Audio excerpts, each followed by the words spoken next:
आपण पाहत आहोत विश्वविनायक न्यूज, ग्रामीण जनतेचा बुलंद आवाज।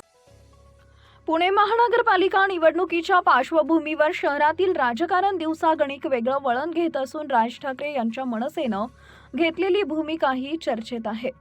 सत्ताधारी भाजपला पराभूत करण्यासाठी मूळ महाविकास आघाडीतील तीनही घटक पक्ष एकत्र येत असतील तर आम्ही मविया सोबत जायला तयार आहोत, असं काल मनसेचे प्रदेश सरचिटणीस हेमंत संभूस यांनी म्हटलं होतं।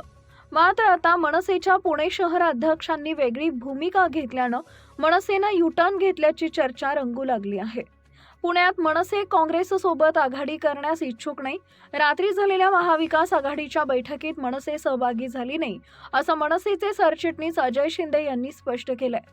एका शहरात युती आणि दुसऱ्या शहरात युती नाही असं झाल्यास जनतेत संभ्रम निर्माण होईल, त्यामुळे मनसे पुण्यात काँग्रेस सोबत जाण्यास तयार नाही, असं शिंदे यांनी सांगितलंय। मनसे आणि उद्धव ठाकरे यांची मुंबईसह काही शहरांमध्ये महापालिका निवडणुकीसाठी युती होत आहे। या युतीत काँग्रेसचा समावेश नाही। राष्ट्रवादी काँग्रेस शरदचंद्र पवार पक्ष मुंबईत किंवा पुण्यात मनसे सोबत येण्यास सकारात्मक आहे। याबद्दल पुण्यात ठाकरे यांच्याशी बोलणी सुरू आहे, मात्र काँग्रेस सोबत अशी परिस्थिती नाही। त्यामुळे पुण्यात काँग्रेस सोबत आघाडी करावी की नाही हा प्रश्न मनसे समोर आहे। याच कारणामुळे मनसे कालच्या बैठकीत सहभागी झाली नसल्याची माहिती आहे। महापालिका निवडणुकीसाठी गेल्या 3 दिवसात 6437 अर्जांची विक्री झाली असून 3 राजकीय पक्षांच्या उमेदवारांसह 3 अपक्ष अर्ज दाखल केले आहेत। दरम्यान भाजपकडून अद्याप उमेदवारी जाहीर झाली नसली तरी वडगाव शेरीचे माजी आमदार जगदीश मुळीक यांचे बंधू योगेश मुळीक यांनी अर्ज दाखल केला आहे।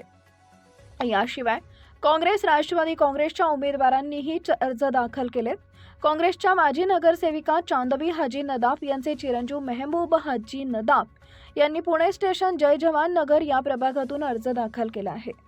राष्ट्रवादी काँग्रेसचे मोहिते बराटे यांनी कर्वेनगर हिंगणे फोम कॉलनी प्रभागातून अर्ज दाखल केलाय।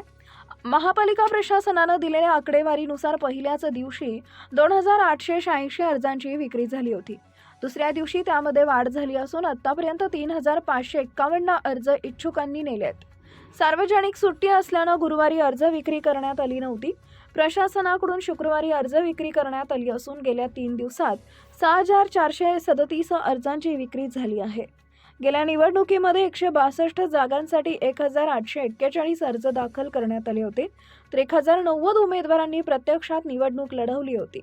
यंदाच्या निवडणुकीत महापालिकेचा विस्तार झाल्यानं इच्छुकांची संख्या वाढली आहे। अशाच ताज्या बातम्या पाहण्यासाठी विश्वविनायक न्यूजला लाईक करा, सबस्क्राईब करा आणि बेल आयकॉन प्रेस करा।